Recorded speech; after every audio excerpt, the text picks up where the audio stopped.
ਸਤਿ ਸ਼੍ਰੀ ਅਕਾਲ। ਮੈਂ ਮਮਤਾ ਖੁਰਾਣਾ 6ਵੀਂ ਦੀ ਪੰਜਾਬੀ ਜਮਾਤ ਵਿੱਚ ਤੁਹਾਡਾ ਸਵਾਗਤ ਕਰਦੀ ਹਾਂ। ਤੇ ਅੱਜ ਅਸੀਂ ਪੜਾਂਗੇ ਲੈਸਨ ਨੰਬਰ 1 ਜੋ ਇੱਕ ਕਵਿਤਾ ਹੈ ਔਰ ਜਿਸ ਦਾ ਨਾਮ ਹੈ ਬਾਬਾ ਨਾਨਕ। ਇਸ ਕਵਿਤਾ ਨੂੰ ਲਿਖਣ ਵਾਲੇ ਕਵੀ ਹਨ ਸੁਖਦੇਵ ਸਿੰਘ ਗਰੇਵਾਲ। ਕਵੀ ਦਾ ਨਾਮ ਪਤਾ ਹੋਣਾ ਜ਼ਰੂਰੀ ਹੈ ਸਭ ਨੂੰ। ਬਾਬਾ ਨਾਨਕ ਜੋ ਕਵਿਤਾ ਹੈ ਉਹ ਲਿਖੀ ਹੈ ਸੁਖਦੇਵ ਸਿੰਘ ਗਰੇਵਾਲ ਨੇ। ਔਰ ਇਸ ਕਵਿਤਾ ਵਿੱਚ ਕਵੀ ਨੇ ਗੁਰੂ ਨਾਨਕ ਦੇਵ ਜੀ ਦੇ ਜੀਵਨ ਬਾਰੇ ਦੱਸਿਆ ਹੈ ਕਿ ਉਹਨਾਂ ਨੇ ਕਿਸ ਤਰ੍ਹਾਂ ਰੱਬ ਦਾ ਇੱਕ ਦੂਤ ਬਣ ਕੇ ਇਸ ਧਰਤੀ 'ਤੇ ਲੋਕਾਂ ਦਾ ਕਲਿਆਣ ਕੀਤਾ ਅਤੇ ਆਪਣੀਆਂ ਯਾਤਰਾਵਾਂ ਦੁਆਰਾ ਭੁੱਲੇ ਭਟਕੇ ਲੋਕਾਂ ਨੂੰ ਸਿੱਧੇ ਰਸਤੇ 'ਤੇ ਪਾਇਆ। ਠੀਕ ਹੈ, ਡਿਟੇਲ ਵਿੱਚ ਨਹੀਂ ਸਮਝਾਵਾਂਗੀ ਮੈਂ ਕਵਿਤਾ, ਇੱਕ ਵਾਰੀ ਤੁਸੀਂ ਆਲਰੇਡੀ ਪੜ੍ਹ ਚੁੱਕੇ ਹੋ। ਇਸ ਲਈ ਮੈਂ ਔਖੇ ਸ਼ਬਦਾਂ ਦੇ ਅਰਥ ਨਾਲ ਨਾਲ ਲਿਖੇ ਹਨ ਤਾਂ ਜੋ ਤੁਹਾਨੂੰ ਸਮਝ ਆ ਜਾਏ ਕਿ ਇਹਨਾਂ ਨੂੰ ਪੰਜਾਬੀ ਵਿੱਚ ਕੀ ਕਹਿੰਦੇ ਹਨ। ਦੇਖੋ ਜਿਸ ਤਰ੍ਹਾਂ ਬਲੈਕ ਪੈਨ ਨਾਲ ਮੈਂ ਲਿਖੇ ਹਨ, ਜੋ ਰੈੱਡ ਕਲਰ ਵਾਲੇ ਸ਼ਬਦ ਹਨ ਉਹਨਾਂ ਨੂੰ ਉਹ ਵਰਡ ਹਨ ਅਤੇ ਨਾਲ ਮੈਂ ਮੀਨਿੰਗ ਲਿਖਿਆ ਹੈ ਬਲੈਕ ਕਲਰ ਵਿੱਚ। ਤੁਸੀਂ ਇਹਨਾਂ ਨੂੰ ਪੜ੍ਹਨਾ ਹੈ ਜ਼ਰੂਰ ਤਾਂ ਜੋ ਤੁਹਾਨੂੰ ਕਵਿਤਾ ਜੋ ਹੈ ਆਸਾਨੀ ਨਾਲ ਸਮਝ ਆ ਜਾਏਗੀ। ਚਲੋ ਪੜ੍ਹਦੇ ਹਾਂ ਕਵਿਤਾ। ਨਨਕਾਣੇ ਵਿੱਚ ਸੀ ਜੰਮਿਆ ਨਾਨਕ, ਘਰ ਵਿੱਚ ਰਿਹਾ ਨਾ ਥੰਮਿਆ ਨਾਨਕ, ਪੂਰਨਮਾਸ਼ੀ ਦੇ ਦਿਨ ਆਇਆ, ਪਾਪਾਂ ਦਾ ਕਰ ਦਿੱਤਾ ਸਫਾਇਆ। ਇਸ ਦਾ ਮਤਲਬ ਇਹ ਹੈ ਕਿ ਨਨਕਾਣੇ ਦੇ ਵਿੱਚ ਤਾਂ ਉਹਨਾਂ ਦਾ ਜਨਮ ਹੋਇਆ ਸੀ, ਜੋ ਹੁਣ ਪਾਕਿਸਤਾਨ ਵਿੱਚ ਹੈ ਨਨਕਾਣਾ ਸਾਹਿਬ ਜਿਹਨੂੰ ਕਿਹਾ ਜਾਂਦਾ ਹੈ। ਨਨਕਾਣੇ ਵਿੱਚ ਉਹਨਾਂ ਦਾ ਜਨਮ ਹੋਇਆ ਅਤੇ ਜਨਮ ਤੋਂ ਬਾਅਦ ਉਹ ਆਪਣੇ ਘਰ ਵਿੱਚ ਨਹੀਂ ਰਹੇ, ਲੋਕਾਂ ਦਾ ਕਲਿਆਣ ਕਰਨ ਲਈ ਬਾਹਰ ਹੀ ਆਪਣੀਆਂ ਯਾਤਰਾਵਾਂ ਕਰਦੇ ਰਹੇ। ਪੂਰਨਮਾਸ਼ੀ ਦੇ ਦਿਨ ਉਹਨਾਂ ਦਾ ਜਨਮ ਹੋਇਆ ਅਤੇ ਉਹਨਾਂ ਨੇ ਆਪਣੇ ਜਨਮ ਤੋਂ ਬਾਅਦ ਇਸ ਦੁਨੀਆ ਦੇ ਵਿੱਚੋਂ ਪਾਪਾਂ ਦਾ ਸਫਾਇਆ ਕਰ ਦਿੱਤਾ, ਪਾਪਾਂ ਨੂੰ ਖਤਮ ਕਰ ਦਿੱਤਾ। ਨੈਕਸਟ ਪੈਰਾ। ਕਾਲੂ ਦੇ ਘਰ ਜਨਮ ਧਾਰ ਕੇ, ਲੰਘਿਆ ਬਚਪਨ ਪਸ਼ੂ ਚਾਰ ਕੇ, ਨਾਗ ਨੇ ਕੀਤੀ ਸਿਰ 'ਤੇ ਛਾਇਆ, ਪੜ੍ਹਨੇ ਗਿਆ ਪੜ੍ਹਾ ਕੇ ਆਇਆ। ਇਹਦੇ ਵਿੱਚ ਦੱਸਿਆ ਗਿਆ ਕਿ ਮਹਿਤਾ ਕਾਲੂ ਉਹਨਾਂ ਦੇ ਪਿਤਾ ਦਾ ਨਾਂ ਸੀ, ਯਾਨੀ ਮਹਿਤਾ ਕਾਲੂ ਦੇ ਘਰ ਉਹਨਾਂ ਦਾ ਜਨਮ ਹੋਇਆ ਅਤੇ ਉਹਨਾਂ ਦਾ ਬਚਪਨ ਜੋ ਸੀ ਉਹ ਪਸ਼ੂ ਚਾਰ ਕੇ ਲੰਘਿਆ, ਮੱਝਾਂ ਚਾਰਦੇ ਹੁੰਦੇ ਸੀ ਇਹ ਛੋਟੇ ਹੁੰਦੇ। ਨਾਗ ਨੇ ਕੀਤੀ ਸਿਰ 'ਤੇ ਛਾਇਆ ਕਿ ਇਹਨਾਂ ਦੇ ਬਚਪਨ ਦੇ ਵਿੱਚ ਇੱਕ ਵਾਰੀ ਇਹ ਸੁੱਤੇ ਹੋਏ ਸੀ ਰੁੱਖ ਥੱਲੇ ਤਾਂ ਇਹਨਾਂ ਦੇ ਸਿਰ ਉੱਤੇ ਕਿਸ ਨੇ ਛਾਂ ਕੀਤੀ ਹੋਈ ਸੀ, ਸੱਪ ਨੇ। ਪੜ੍ਹਨੇ ਗਿਆ ਪੜ੍ਹਾ ਕੇ ਆਇਆ। ਜਦੋਂ ਇਹਨਾਂ ਨੂੰ ਪੜ੍ਹਨ ਭੇਜਿਆ ਗਿਆ ਮੁੱਲੇ ਕੋਲ ਮਸਜਿਦ ਦੇ ਵਿੱਚ ਤਾਂ ਇਹਨਾਂ ਨੇ ਉਹਨੂੰ ਹੀ ਪੜ੍ਹਾ ਦਿੱਤਾ ਅੱਗੋਂ। ਮਤਲਬ ਇਹਨਾਂ ਨੇ ਇਹੋ ਜਿਹੇ ਕੁਐਸਚਨ ਉਹਦੇ ਅੱਗੋਂ ਰੱਖੇ, ਉਹਦੇ ਕੋਲ ਪ੍ਰਸ਼ਨ ਕੀਤੇ ਕਿ ਜਿਸ ਦਾ ਉੱਤਰ ਉਹਨੂੰ ਵੀ ਨਹੀਂ ਸੀ ਆਉਂਦਾ। ਭੁੱਖਿਆਂ ਤਾਈਂ ਭੋਜਨ ਕਰਾਇਆ, ਸੱਚਾ ਸੌਦਾ ਕਰਕੇ ਆਇਆ। ਪਿਤਾ ਜੀ ਨੇ ਇਹਨਾਂ ਨੂੰ ਵਪਾਰ ਕਰਨ ਲਈ ਭੇਜਿਆ, ਸੱਚਾ ਸੌਦਾ ਕਰਨ ਲਈ ਭੇਜਿਆ ਅਤੇ ਭੁੱਖੇ ਸਾਧੂਆਂ ਨੂੰ ਭੋਜਨ ਕਰਾ ਕੇ ਆ ਗਏ ਅਤੇ ਆ ਕੇ ਕਿਹਾ ਕਿ ਇਸ ਤੋਂ ਵਧੀਆ ਸੌਦਾ ਹੋਰ ਨਹੀਂ ਹੋ ਸਕਦਾ। ਨੈਕਸਟ ਹੈ ਸੁਲਤਾਨਪੁਰ ਲੋਧੀ ਸੀ ਫਿਰ ਆਇਆ, ਤੇਰਾ ਤੇਰਾ ਕਹਿ ਅੰਨ ਵੰਡਾਇਆ। ਇਹਦਾ ਮਤਲਬ ਇਹ ਹੈ ਕਿ ਸੁਲਤਾਨਪੁਰ ਲੋਧੀ ਇਹਨਾਂ ਦੀ ਭੈਣ ਰਹਿੰਦੀ ਸੀ, ਉੱਥੇ ਇਹਨਾਂ ਨੂੰ ਭੇਜਿਆ ਗਿਆ। ਮੋਦੀਖਾਨੇ ਵਿੱਚ ਇਹਨਾਂ ਨੇ ਕੰਮ ਕੀਤਾ, ਉੱਥੇ ਵੀ ਇਹਨਾਂ ਨੇ ਪਰਮਾਤਮਾ ਦਾ ਸਭ ਕੁਝ ਕਹਿ ਕੇ ਸਾਰਾ ਅੰਨ ਲੋਕਾਂ ਵਿੱਚ ਵੰਡ ਦਿੱਤਾ। ਨੈਕਸਟ ਪੈਰਾ। ਵੇਈ ਨਦੀ 'ਚ ਇਸ਼ਨਾਨ ਰਚਾਇਆ, 3 ਦਿਨਾਂ ਬਾਅਦ ਬਾਹਰ ਆਇਆ। ਇੱਕ ਵਾਰੀ ਇਹ ਵੇਈ ਨਦੀ ਦੇ ਵਿੱਚ ਇਸ਼ਨਾਨ ਕਰਨ ਗਏ ਅਤੇ ਉੱਥੋਂ 3 ਦਿਨ ਬਾਹਰ ਹੀ ਨਹੀਂ ਆਏ। 3 ਦਿਨਾਂ ਤੋਂ ਬਾਅਦ ਬਾਹਰ ਆ ਕੇ ਕਹਿੰਦੇ ਕਿ ਨਾ ਤਾਂ ਕੋਈ ਹਿੰਦੂ ਹੈ ਅਤੇ ਨਾ ਕੋਈ ਮੁਸਲਮਾਨ ਹੈ। ਨੈਕਸਟ ਪੈਰਾ। ਅਕਾਲ ਪੁਰਖ ਫਰਮਾਨ ਸੁਣਾਇਆ, ਘਰ ਬਾਰ ਛੱਡ ਬਾਹਰ ਨੂੰ ਧਾਇਆ। ਜਦੋਂ ਪਰਮਾਤਮਾ ਨੇ ਇਹਨਾਂ ਨੂੰ ਹੁਕਮ ਕੀਤਾ ਕਿ ਹਾਂ ਬਈ ਤੂੰ ਹੁਣ ਲੋਕਾਂ ਨੂੰ ਨਾਮ ਜਪਾਉਣਾ ਹੈ ਤਾਂ ਇਹ ਘਰ ਬਾਰ ਛੱਡ ਕੇ ਆਪਣਾ ਅਤੇ ਲੋਕਾਂ ਨੂੰ ਬਾਹਰ ਨਾਮ ਜਪਾਉਣ ਲਈ, ਉਹਨਾਂ ਨੂੰ ਸਿੱਧੇ ਰਸਤੇ 'ਤੇ ਪਾਉਣ ਲਈ ਚੱਲ ਪਏ। ਚੜ੍ਹਿਆ ਸੋਧਨ ਧਰਤ ਲੁਕਾਈ, ਜੱਗ ਵਿੱਚ ਆਪਣੀ ਧਾਕ ਜਮਾਈ। ਇਹਦੇ ਵਿੱਚ ਦੱਸਿਆ ਗਿਆ ਹੈ ਕਿ ਉਹਨਾਂ ਨੇ ਸਿੱਧੇ ਰਸਤੇ 'ਤੇ ਲੋਕਾਂ ਨੂੰ ਪਾ ਕੇ ਜੱਗ ਦੇ ਵਿੱਚ ਆਪਣਾ ਨਾਮ ਕਮਾਇਆ ਕਿ ਲੋਕ ਇਹਨਾਂ ਨੂੰ ਰੱਬ ਦਾ ਰੂਪ ਮੰਨਣ ਲੱਗ ਗਏ। ਨਾਲ ਸੀਗੇ ਬਾਲਾ ਮਰਦਾਨਾ, ਚੱਲੇਗਾ ਹੁਣ ਕੁੱਲ ਜ਼ਮਾਨਾ।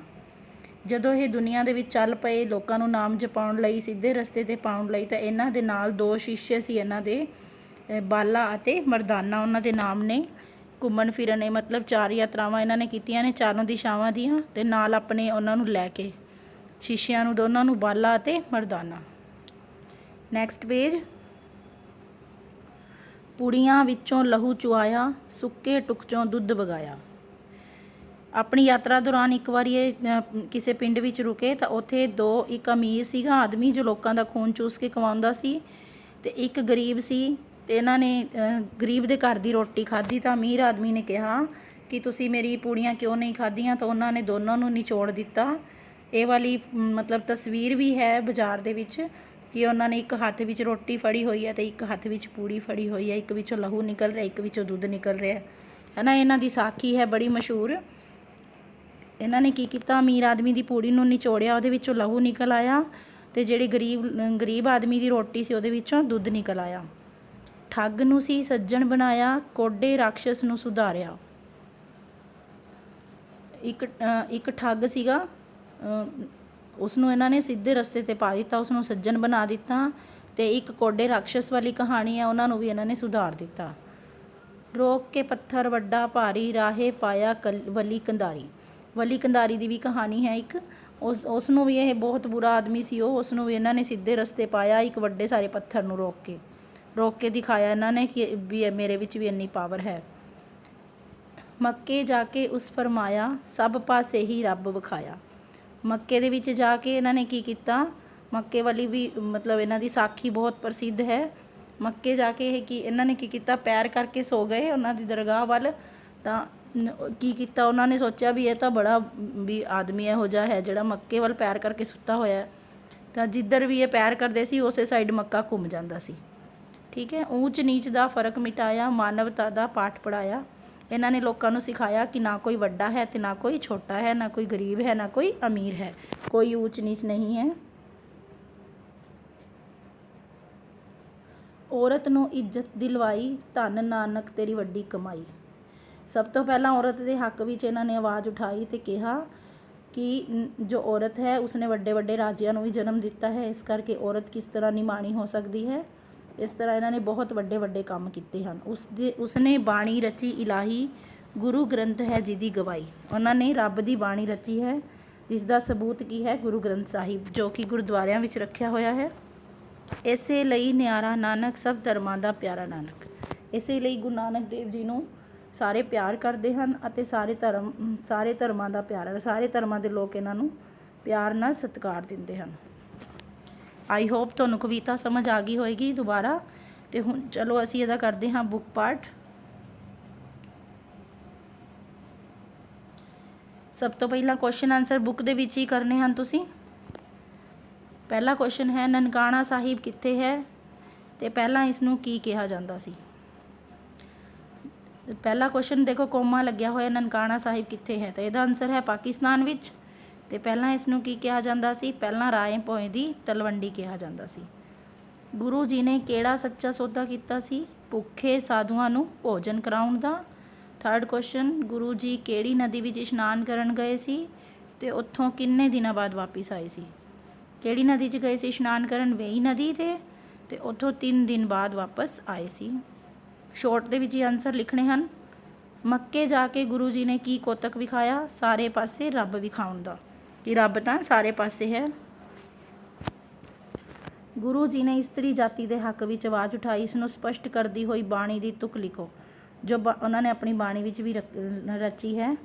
ਉਹ ਲਾਈਨ ਹੈ, ਸੋ ਕਿਉਂ ਮੰਦਾ ਆਖੀਏ ਜਿਤ ਜੰਮੇ ਰਾਜਾਨ। ਯਾਨੀ ਉਸ ਔਰਤ ਨੂੰ ਅਸੀਂ ਮਾੜਾ ਕਿਵੇਂ ਕਹੀਏ ਜਿੰਨੇ ਵੱਡੇ ਵੱਡੇ ਰਾਜਿਆਂ ਨੂੰ ਵੀ ਜਨਮ ਦਿੱਤਾ ਹੈ। 13 ਤੋਂ ਕੀ ਭਾਵ ਹੈ, 13 ਤੋਂ ਭਾਵ ਹੈ ਸਭ ਕੁਝ ਪਰਮਾਤਮਾ ਦਾ ਹੈ। ਇਸ ਵੀਡੀਓ ਨੂੰ ਦੇਖ ਕੇ ਤੁਸੀਂ ਆਪਣਾ ਬੁੱਕ ਪਾਰਟ ਪੂਰਾ ਕਰੋਗੇ ਸਾਰੇ ਬੱਚੇ। ਨੈਕਸਟ ਹਨ, ਖਾਲੀ ਥਾਵਾਂ ਭਰੋ। ਗੁਰੂ ਜੀ ਦੇ ਸਿਰ ਤੇ ਡੈਸ਼ ਨੇ ਛਾਂ ਕੀਤੀ, ਕਿਸ ਨੇ ਕੀਤੀ ਸੀ, ਸੱਪ ਨੇ।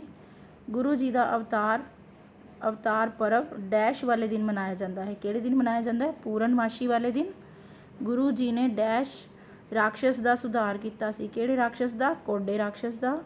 ਗੁਰੂ ਜੀ ਨੇ ਡੈਸ਼ ਦਾ ਫਰਕ ਮਿਟਾਇਆ ਸੀ, ਊਚ ਨੀਚ ਦਾ। ਗੁਰੂ ਜੀ ਨੇ ਸੁੱਕੀਆਂ ਰੋਟੀਆਂ ਵਿੱਚੋਂ ਡੈਸ਼ ਵਗਾਇਆ ਸੀ, ਕੀ ਵਗਾਇਆ ਸੀ, ਦੁੱਧ ਵਗਾਇਆ ਸੀ। ਨੈਕਸਟ ਹਨ, ਕਾਵ ਸਤਰਾਂ ਪੂਰੀਆਂ ਕਰੋ, ਯਾਨੀ ਕਵਿਤਾ ਦੀਆਂ ਲਾਈਨਾਂ ਪੂਰੀਆਂ ਕਰੋ। ਨਾਗ ਨੇ ਕੀਤੀ ਸਿਰ ਤੇ ਛਾਇਆ, ਤਾਂ ਨੈਕਸਟ ਲਾਈਨ ਲਿਖਣੀ ਹੈ, ਪੜ੍ਹਨੇ ਗਿਆ ਪੜ੍ਹਾ ਕੇ ਆਇਆ। ਨੈਕਸਟ ਹੈ, ਚੜ੍ਹਿਆ ਸੋਧਣ ਧਰਤ ਲੁਕਾਈ, ਜੱਗ ਵਿੱਚ ਆਪਣੀ ਧਾਕ ਜਮਾਈ। ਉਸ ਤੋਂ ਬਾਅਦ MCQ ਹਨ, ਟਿਕ ਲਗਾਉਣਾ ਹੈ ਤੁਸੀਂ। ਗੁਰੂ ਨਾਨਕ ਦੇਵ ਜੀ ਨੇ ਕਿਹੜੇ ਦਿਨ ਜਨਮ ਧਾਰਿਆ, ਕਿਹੜੇ ਦਿਨ ਧਾਰਿਆ ਸੀ, ਮੱਸਿਆ ਵਾਲੇ ਦਿਨ, ਸੰਗਰਾਂਦ ਵਾਲੇ ਜਾਂ ਪੂਰਨਮਾਸ਼ੀ ਵਾਲੇ ਦਿਨ, ਪੂਰਨਮਾਸ਼ੀ ਵਾਲੇ ਦਿਨ। ਠੀਕ ਹੈ। ਨੈਕਸਟ ਪੇਜ, ਗੁਰੂ ਜੀ ਨੇ ਕੀ ਕਹਿ ਕੇ ਅਨਾਜ ਵੰਡਿਆ, 13 ਕਹਿ ਕੇ। ਨੈਕਸਟ, ਗੁਰੂ ਜੀ ਨੇ ਠੱਗ ਨੂੰ ਕੀ ਬਣਾ ਲਿਆ, ਸੱਜਣ। ਨੈਕਸਟ ਕੁਐਸਚਨ, ਗੁਰੂ ਜੀ ਨੇ ਕਿਹੜਾ ਪਾਠ ਪੜ੍ਹਾਇਆ, ਮਾਨਵਤਾ ਦਾ। ਉਸ ਤੋਂ ਬਾਅਦ ਨੈਕਸਟ ਕੁਐਸਚਨ, ਗੁਰੂ ਜੀ ਨੇ ਕਿਹੜੀ ਬਾਣੀ ਰਚੀ, ਇਲਾਹੀ, ਜਿਹਨੂੰ ਅਸੀਂ ਰੱਬ ਦੀ ਬਾਣੀ ਕਹਿੰਦੇ ਹਾਂ। ਉਸ ਤੋਂ ਬਾਅਦ ਹਨ ਵਿਰੋਧੀ ਸ਼ਬਦ ਲਿਖਣੇ ਆ। ਵਿਰੋਧੀ ਦਾ ਮਤਲਬ ਹੁੰਦਾ ਉਲਟੇ, ਤੁਸੀਂ 5th ਕਲਾਸ 'ਚ ਕਰਕੇ ਆਏ ਹੋ। ਵਿਰੋਧੀ ਸ਼ਬਦ ਉਲਟੇ। ਉੱਪਰ ਹੈਲਪ ਬਾਕਸ ਵੀ ਦਿੱਤਾ ਹੋਇਆ ਤੇ ਮੈਂ ਫਿਲ ਵੀ ਕੀਤੇ ਹਨ। ਪਾਪ ਦਾ ਆਏਗਾ ਪੁੰਨ, ਬਾਹਰ ਦਾ ਅੰਦਰ, ਰਾਹੇ ਕੁਰਾਹੇ, ਰਾਹੇ ਮਤਲਬ ਸਿੱਧਾ ਰਾਹ ਔਰ ਕੁਰਾਹੇ ਪੁੱਠਾ ਰਾਹ, ਭੁੱਖੇ ਰੱਜੇ, ਸੱਜਣ ਦੁਸ਼ਮਣ, ਔਰਤ ਮਰਦ, ਜਨਮ ਮਰਨ, ਊਚ ਨੀਚ। ਠੀਕ ਹੈ। ਨੈਕਸਟ ਜੋ ਸਾਡਾ ਕੰਮ ਹੈ, ਸਰਕਲ ਲਗਾਉਣਾ ਹੈ ਸਮਾਨਾਰਥਕ ਸ਼ਬਦਾਂ 'ਤੇ।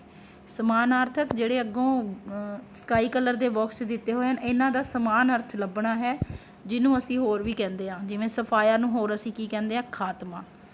ਨਾਗ ਨੂੰ ਸੱਪ, ਅੰਨ ਨੂੰ ਅਨਾਜ, ਜੱਗ ਨੂੰ ਸੰਸਾਰ ਅਤੇ ਠੱਗ ਨੂੰ ਬੇਈਮਾਨ।